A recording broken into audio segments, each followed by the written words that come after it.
Hello, my dear students. Good morning. Welcome to a Student Future English Center. I am S.K. Gupta, and today I am going to start a new topic, narration. आज हम लोग विद्यार्थीगण narration topic पढ़ने वाले हैं और narration से उन सभी जुड़ी हुई बातों को हम लोग समझेंगे, जानेंगे। नरेशन में क्या क्या पूछे जाते हैं, कौन कौन से एग्जाम के लिए क्या क्या वो इम्पोर्टेंट है। सबसे पहले हम लोग जानेंगे कि नरेशन कहाँ कहाँ कौन से एग्जाम में कितने कितने मार्क्स का पूछा जाता है। नरेशन उन सारे टॉपिक उन सारे एग्जाम में पूछे जाते हैं जिसमें इंग्लिश पूछा जाता है, जैसे SSC CGL, SSC CHSL, bank, NDA, air force, navy, ये सारे कॉम्पिटेटिव एग्जाम्स हैं। ये सारे कॉम्पिटेटिव एग्जाम में पूछे जाते हैं और कॉम्पिटेटिव के साथ साथ कोई भी आप एकेडमी कोर्स करते हो तो उसमें भी पूछे जाते हैं। एकेडमी, अन एकेडमी, 8, 9, 10, 11, 12, यानी हर एग्जाम में पूछा जाता है। बिहार पुलिस। तो हम आपको आज उस तरह से नरेशन पढ़ाने जा रहे हैं जिससे आपको लोअर क्लासेस से लेकर के अपर क्लासेस तक कंपटीशन के सारे क्वेश्चन को भी आप सॉल्व करने में कोई परेशानी नहीं होगी। आप कॉन्सेप्ट को काफी ध्यान से देखेंगे और काफी आसानी तरीके से आप सारे प्रश्न को हल कर सकेंगे। और हम कॉन्सेप्ट देने के बाद आपको बहुत सारे एग्जाम का क्वेश्चन भी बनवाएंगे जो आपको बनाने के लिए मिलेगा, और वैसे कॉन्सेप्ट दिया जाएगा जिससे आप कोई भी एग्जाम का क्वेश्चन सॉल्व करेंगे। और आपको उसमें अगर कोई परेशानी होगी तो आप कमेंट में करके बताएंगे, उस क्वेश्चन को आपको फिर सॉल्व किया जाएगा अगर आपको परेशानी होगी तब। लेकिन मेरा पूरा ये कहना है कि कोई किसी प्रकार की समस्या नहीं है, आप हमारे क्लास को सही तरीके से ध्यान से आप सुनेंगे और समझेंगे। तो चलिए हम लोग बात करते हैं नरेशन के बारे में। नरेशन या स्पीच। नरेशन या स्पीच का हिंदी होता है कथन या वक्तव्य। जैसे कथन, हम लोग कोई भी बात बोलते हैं या कोई भी सेंटेंस हम लोग बोलते हैं तो वो सारा का सारा जो होता है स्टेटमेंट कहलाता है, स्पीच कहलाता है। लेकिन हाँ, उसका अर्थ निकले तब। अगर किसी भी सेंटेंस का मीनिंग निकलता होगा तो उसे हम क्या बोलेंगे, स्पीच बोलेंगे या नरेशन बोलेंगे। लेकिन हर बात को बोलने का दो तरीका होता है। बहुत से लोग जो होते हैं जैसे आपस में बातचीत करते हैं और उस बातों को किसी दूसरे व्यक्ति से जाकर के कहते हैं, तो उन बातों को हम लोग इनडायरेक्ट स्टेटमेंट बोलते हैं। अब कैसे, जरा समझेंगे। बात को दो प्रकार से व्यक्त किया जाता है, यही कारण है कि नरेशन के दो प्रकार होते हैं। लेकिन सबसे पहले हम लोग जानेंगे कि नरेशन है क्या। तो किसी भी स्टेटमेंट को हम लोग स्पीच या नरेशन कहेंगे। A statement is called narration. A statement is called narration. A statement is called narration. तो आप नरेशन कहिए या स्पीच कहिए। जैसे आपको अभी बोले हम कि दो प्रकार होता है काइंड्स ऑफ नरेशन। अभी इसका नरेशन का हम एग्जांपल नहीं दिए हैं क्योंकि हम चाहते हैं कि नरेशन के काइंड में आपको हम एग्जांपल से समझाएंगे। तो नरेशन के दो प्रकार होते हैं, एक होता है डायरेक्ट नरेशन और एक होता है इनडायरेक्ट नरेशन। इनडायरेक्ट नरेशन कहिए या स्पीच कहिए। तो मेरे प्यारे विद्यार्थियों, सबसे पहले हम जानेंगे कि डायरेक्ट नरेशन है क्या। जैसे मान लीजिए कि यहाँ दो व्यक्ति है, ठीक है। वैसे हम व्यक्ति बना रहे हैं, ये कोई फिगर हमको नहीं आता है बनाने, बस आप समझेंगे कि व्यक्ति है ये दो, ठीक है। और इसमें इसका नाम है रोहन और इसका नाम है राहुल। तो रोहन राहुल से कह रहा है I am going, I am going. Rohan ने क्या बोला राहुल से, आई एम गोइंग। ये बोला है यानी ये स्पीकर है और ये लिसनर है, यानी ये सुनने वाला और ये बोलने वाला। बोलने वाला क्या बोला है, आई एम गोइंग। रोहन ने कहा राहुल से, ये बोला कि मैं जा रहा हूं। कौन सुना, राहुल सुना। इन दोनों के बीच में आपस में डिस्कस हुई है, बातचीत हुई है। लेकिन चलिए एक और बात करते हैं। एक हो गया रिया, रिया हो गई। अब एक लड़की है ये। अब ये राहुल सुना है तो राहुल जाके बोलता है किससे, रिया से। अब ये राहुल जाके बोल रहा है किससे, रिया से। फर्स्ट टाइम रोहन ने कहा आई एम गोइंग, मैं जा रहा हूं, ये अपने लिए क्या यूज करेगा, आई, मैं जा रहा हूं। राहुल ने सुना, अब राहुल जाके रिया से बोलेगा, राहुल क्या बोलेगा, रोहन ने कहा मैं जा रहा हूं, ये बोलेगा Rohan said I am going, Rohan said I am going. और जरा देखिए ये क्या बोला है बाबू, आई एम गोइंग, मैं जा रहा हूं। ये जो बात कहा है और ये जो बात राहुल सुना है, ये बिल्कुल उसी बात को उसी के शब्दों में ये राहुल बोल रहा है, किससे, रिया से। राहुल बोल रहा है रिया से कि रोहन से, रोहन ने कहा आई एम गोइंग, यानी वो भी बोला था आई एम गोइंग, और ये भी व्यक्त क्या कर रहा है, आई एम गोइंग। ये जो आई आ रहा है किसके लिए आ रहा है, रोहन के लिए। अर्थात ये जिस प्रकार स्पीकर बोला था उसी प्रकार व्यक्त किया जा रहा है, तो इसे बोला जाएगा डायरेक्ट नरेशन, डायरेक्ट नरेशन। लेकिन अब देखिए ये कैसे बोलेगा, अब अपने शब्दों में बोलेगा। राहुल जो है अब अपने शब्दों में कैसे बोलेगा, रोहन ने कहा कि वह जा रहा था। अब देखिए एक और example, Rohan said that he was going, he was going। अब देखिए इसमें Rohan said that he was going, ये तो हम लिख चुके हैं, अभी बस पहचानना है कि डायरेक्ट इस तरह से देगा आपको और आपको बनाना होगा इस प्रकार से। तो बहुत सारे क्वेश्चन है, अभी तो हम लोग पहचान रहे हैं कि डायरेक्ट पहचानेंगे कैसे और इनडायरेक्ट पहचानेंगे कैसे। तो सबसे पहले यहाँ हम लोग हिंदी देखेंगे कि रोहन ने कहा कि वह जा रहा था, वह मतलब कौन, सॉरी, हाँ, ये बात आके रोहन ने कहा, और एक और कौन रहा है, राहुल कह रहा है। रोहन बोला राहुल से, राहुल आई किससे बोला, रिया से बोला। ये चुप है, स्पीकर के बाद कोई व्यक्त करते हैं। तो अब राहुल बोल रहा है कि रोहन ने कहा कि वह जा रहा था। देखिए वो पास्ट में बोला था कि मैं जा रहा हूं, वो अभी नहीं बोला है, इसलिए हम पास्ट में बात करेंगे, तो वह जा रहा था। इस प्रकार से हम कह सकते हैं कि डायरेक्ट नरेशन उसे कहते हैं कि जब किसी भी स्टेटमेंट को जब स्पीकर के शब्दों में व्यक्त किया जाता है, किसी भी स्टेटमेंट को, when a statement is expressed in A speakers words is called narration.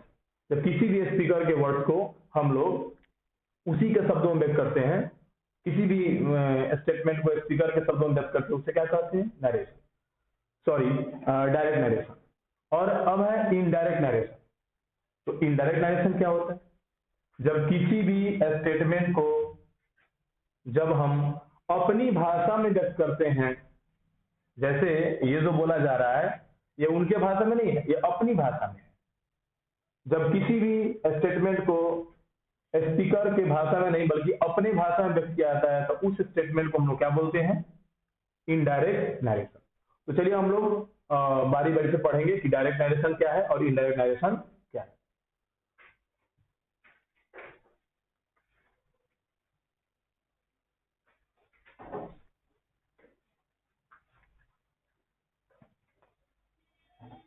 Direct narration, direct narration when a statement, when a statement is expressed, when a statement is expressed in a speaker words is called direct narration, is called direct narration और speech. इसका एक और भी identification होता है, identification यानी पहचान। Direct narration का पहचान होता है इन्वर्टेड कॉमा। किसी भी वाक्य में आपको इन्वर्टेड कॉमा अगर दिखाई दे दे, इन्वर्टेड कॉमा, तो उसे आप डायरेक्ट नरेशन बोलेंगे। जैसे Rohan said comma inverted comma I am going. देखिए ये कॉमा है, ये इन्वर्टेड कॉमा है, और ऐसा नहीं है कि आप ये डबल इन्वर्टेड कॉमा है, लेकिन हम लोग इसमें सिंगल इन्वर्टेड कॉमा का भी प्रयोग कर सकते हैं। डायरेक्ट नरेशन में सिंगल इन्वर्टेड कॉमा लगाइए या डबल इन्वर्टेड कॉमा, लेकिन इन्वर्टेड कॉमा होना चाहिए। और जैसे एक हम लोग अब डिफिनेशन देखते हैं इनडायरेक्ट नरेशन का, तो आपको हम पहले डिफिनेशन बता देते हैं, फिर उसके बाद में हम डायरेक्ट और इनडायरेक्ट के रूल्स के बारे में हम आपको बताएंगे। इनडायरेक्ट नरेशन, इनडायरेक्ट नरेशन, तो चलिए हम लोग देखते हैं। इसमें बोले थे कि जब किसी भी स्टेटमेंट को अपने भाषा में व्यक्त करते हैं, अपने शब्दों में व्यक्त करते हैं, इसे क्या कहते हैं हम लोग? Indirect narration. और डायरेक्ट नरेशन क्या था कि जब किसी भी स्टेटमेंट को स्पीकर के शब्दों में व्यक्त करते हैं तो उसे बोलते हैं डायरेक्ट नरेशन, और जब किसी भी स्टेटमेंट को हम अपने शब्दों में व्यक्त करते हैं उसे क्या कहते हैं? Indirect narration. When a statement is expressed, when a statement is expressed in own words, it's called indirect narration. Indirect narration. तो ये हुआ इनडायरेक्ट नरेशन के डिफिनेशन। अब जैसे एग्जांपल हम देखेंगे, देखिए जैसे हो जाएगा इसका, Rohan said that he was going। आपको जस्ट हम बताए थे, जैसे मान लीजिए यहाँ पे रोहन हो गया और यहाँ पर राहुल हो गया और यहाँ पर रिया हो गई, ठीक है। तो रोहन क्या बोला था? ये रोहन बोला था राहुल से आई एम गोइंग। रोहन बोला था किससे? राहुल से आई एम गोइंग। और ये राहुल जाके रिया से बोल रहा है, ये अब राहुल जाके बोल रहा है किससे? रिया से, कि रोहन ने कहा आई एम गोइंग। ये आई एम गोइंग बोला था, आई एम गोइंग बोला था, और ये वही बात जाके रिया से बोल रहा है कि रोहन ने कहा आई एम गोइंग। यानी ये जिस शब्दों में बोला था उसी शब्दों में बोले तो ये कहलाएगा डायरेक्ट। लेकिन अब देखिए इनडायरेक्ट में कैसे होगा? अब इसके बातों में नहीं बोलेंगे, अब राहुल बोलेगा अपने भाषा में। ये राहुल पहले किसके भाषा में बोला था? रोहन के भाषा में, लेकिन अब राहुल बोलेगा अपने भाषा में। तो अब बोलेगा कैसे? रोहन से दैट, रोहन ने कहा कि ही वाज गोइंग, वह जा रहा था। वो मैं बोला था अपने लिए, बट हम रोहन के लिए मैं नहीं, रोहन के लिए क्या यूज करेंगे? वह जा रहा था, और वो अभी नहीं बोल रहा है जा रहा हूं, वो पहले बोला था जा रहा हूं, यानी वो बीत चुका है टाइम, इसलिए हम पास्ट में लेंगे। ये तो बात आप लोग देख रहे हैं कि कैसे हम बना दे रहे हैं। आपको थोड़ा प्रॉब्लम होती होगी कि हम दैट लगा दिए, फिर एम को वाज कर दिए, तो आप कैसे करेंगे? तो ये बस आपको पहचान बताया जा रहा है। बिल्कुल हम आपको रूल बताएंगे कि आप भी कैसे बदलेंगे। फिलहाल हम आपको ये डिफिनीशन के अनुसार डायरेक्ट और इनडायरेक्ट का परिभाषा समझा रहे हैं। लेकिन आप देखिए एक और भी पहचान है, आपको एक और पहचान बताए थे कि आपको एग्जाम में डिफिनीशन नहीं पूछता है, लेकिन हम लोग पढ़ रहे हैं तो इसलिए हम डिफिनीशन भी बताए हैं। लेकिन जरा देखिए यहाँ पर आपको डबल इन्वर्टेड कोमा दिखाई दे रहा है, इसमें कोई भी इन्वर्टेड कोमा है? नहीं है, इसमें इन्वर्टेड कोमा है, यानी किसी भी वाक्य में इन्वर्टेड कोमा दिखाई देगा, आप समझ जाएंगे वो डायरेक्ट नरेशन है। और किसी भी वाक्य में अगर इन्वर्टेड कोमा नहीं दिखाई दे तो आप उसे बोलेंगे इनडायरेक्ट नरेशन। अगर क्वेश्चन देगा डायरेक्ट में तो बदलना होता है इनडायरेक्ट में, और क्वेश्चन देगा इनडायरेक्ट में तो बदलना होगा डायरेक्ट में। लेकिन जरा देखिए इसमें दो पार्ट है, एक पार्ट ये हुआ आपका, एक पार्ट ये हुआ। लेकिन इसमें इन दोनों पार्ट को किससे कनेक्ट किया गया? दैट से। दैट एक कंजक्शन है, तो ऐसा नहीं कि दैट से ही जोड़ेंगे, बहुत सारे कंजक्शन है। तो हम बताएंगे कि किस परिस्थिति में कौन कौन सा कंजक्शन आके दोनों पार्ट को जोड़ता है। अब हम लोग आगे बढ़ेंगे और आगे देखेंगे कि डायरेक्ट और इनडायरेक्ट नरेशन तो हम लोग पढ़ लिए, लेकिन इस डिफिनीशन को जान गए, लेकिन इसके साथ साथ हम लोग उन बहुत छोटे छोटे टॉपिक्स को अभी हम आपको बताने वाले हैं, जो आप उस टॉपिक्स को समझेंगे, जानेंगे, तो आपको नरेशन बनाने में कोई प्रॉब्लम नहीं होगी। तो चलिए हम लोग शुरू छोटा छोटा कुछ टॉपिक्स है नरेशन के समझने के लिए जो हम लोग जानेंगे।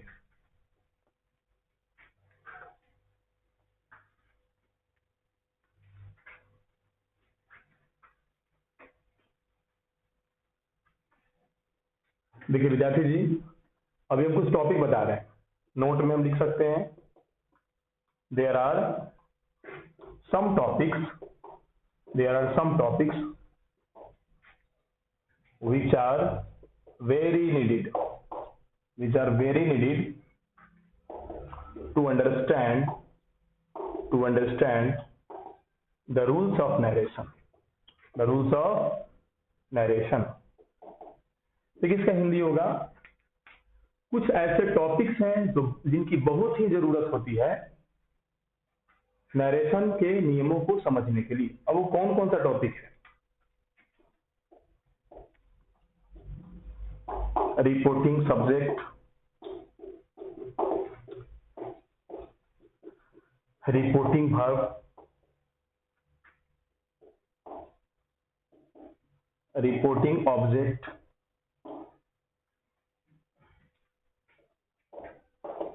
Reporting speech,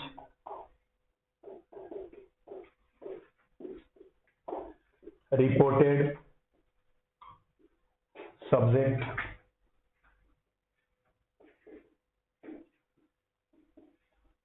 reported verb,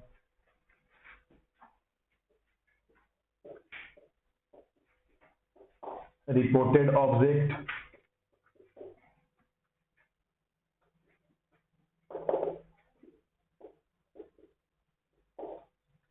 reported speech. ये टॉपिक है छोटे छोटे। अब जैसे देखिए हम इसको समझेंगे, जो भी हम लिखे हुए इसको समझने वाले हैं। जैसे एग्जांपल हम देते हैं आपको,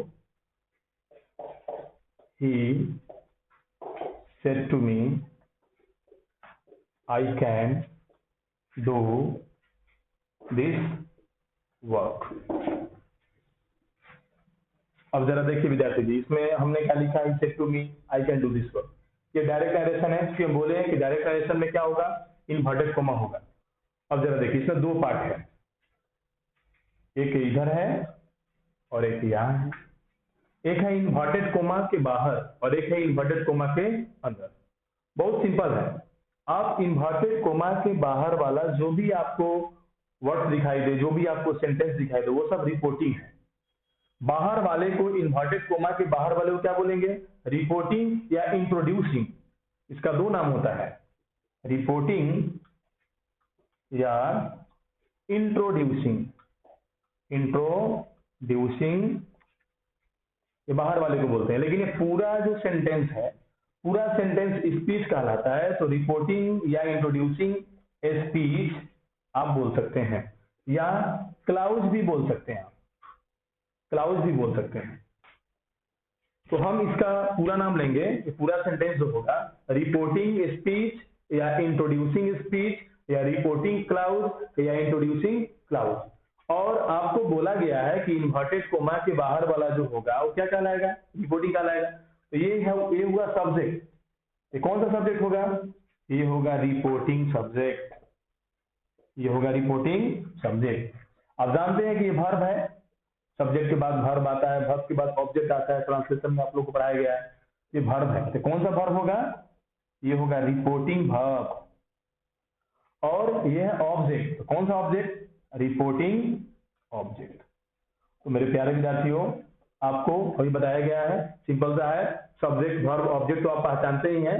बस उसी के नाम के पहले रिपोर्टिंग लगा देना है।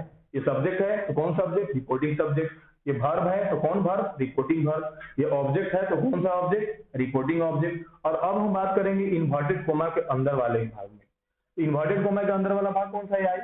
आई तो सब्जेक्ट है ना, तो कौन सा सब्जेक्ट? रिपोर्टेड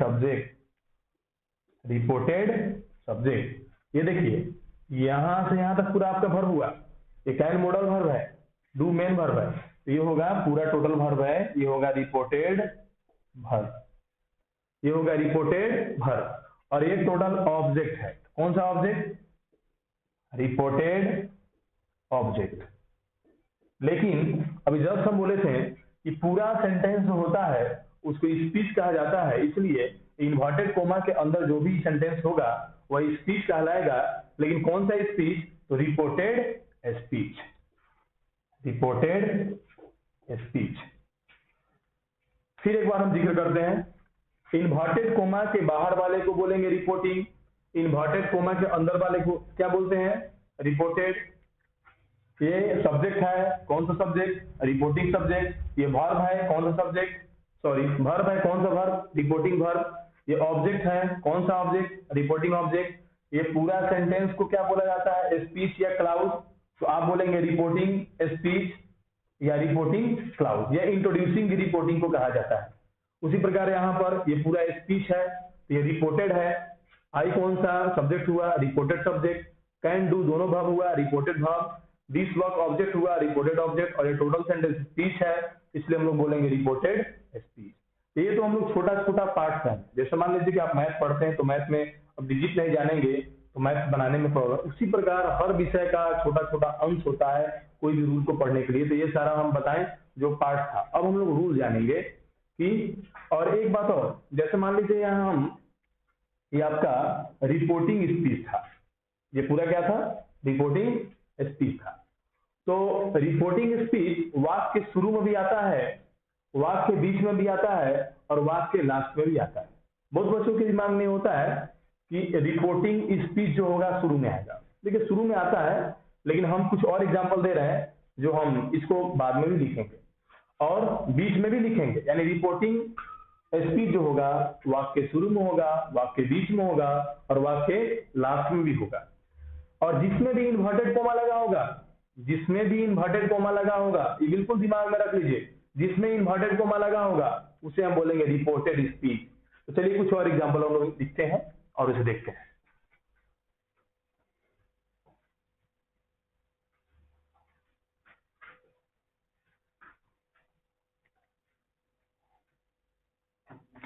जैसे और एग्जांपल हम लेते हैं, इसी को लेते हैं, आई can do this work, I can do this work.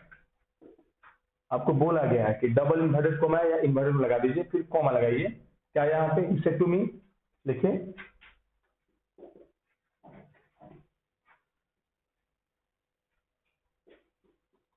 he said to me। देखिए ये जो है इन्वर्टेड कोमा के अंदर है, हम क्या बोलेंगे, रिपोर्टेड स्पीच।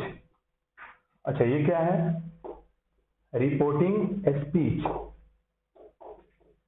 ये कहां पे है रिपोर्टिंग स्पीच, वाक्य लास्ट में। ये रिपोर्टिंग स्पीच कहां पे है, वाक्य शुरू में। एक और एग्जांपल हम लेते हैं इसी को,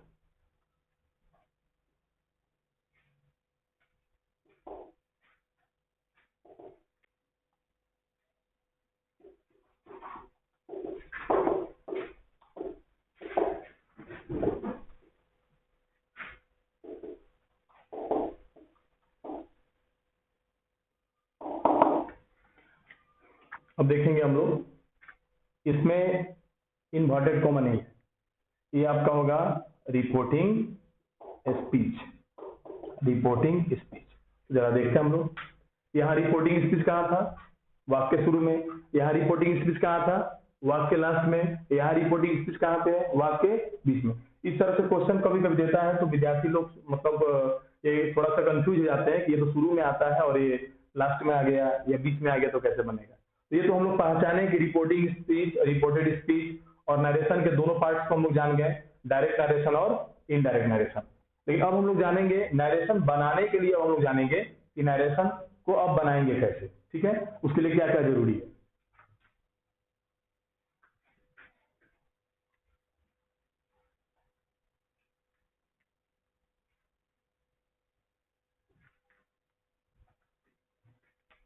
अभी आपको नोट फर्स्ट पढ़ाए थे, नोट सेकंड देखेंगे।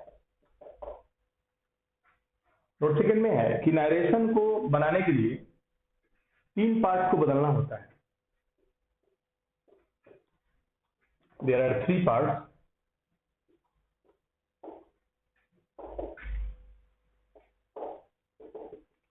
which are very needed to change narration from one form to another form।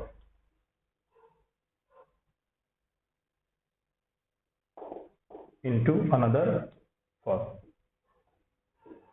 देखिए, there are 3 parts, 3 भाग होते हैं which are very needed, जिनकी बहुत ही जरूरत है बदलने के लिए नरेशन को from one form to another form, यानी एक फॉर्म से दूसरे फॉर्म बदलने के लिए 3 पार्ट काफी जरूरी है। कौन कौन सा पार्ट है तो हम लोग जानेंगे। First, person, second, tense and third, parts of speech. बिल्कुल यही 3 चीज बदलना होता है, और आप जब तक इसे नहीं समझेंगे नरेशन नहीं बन पाएगा। तो वो तो हम लोग पहचाने थे, लेकिन अब जो नरेशन बनाने के लिए हम लोग को जानना है, ये 3 चीज जानना है कि ये तीनों चीज बदले है कैसे। ये आप जान जाएंगे तो इजी वे में आप बना सकते हैं।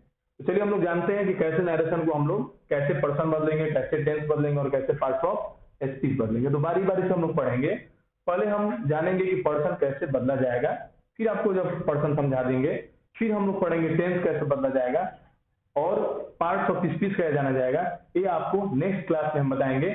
फिलहाल हम उदाहरण देते हैं आपको। आज तक के लिए हम ये बताएं कि कौन कौन से पार्ट्स जरूरी होते हैं नरेशन को बनाने के लिए। ये 3 पार्ट काफी अहम जरूरी है, जो हम सेकंड क्लास में इसके बारे में चर्चा करेंगे। यहाँ तक आज के लिए इतना ही रन देते हैं। Thank you. और आप लोग इस चीज को जो है बेहतर तरीका से पढ़ें और सब्सक्राइब करें, शेयर करें, ताकि और अगला जो हम वीडियो डालेंगे वो आपको नोटिफिकेशन मिल पाएगा और आप उसको सीख पाएंगे। Thank you.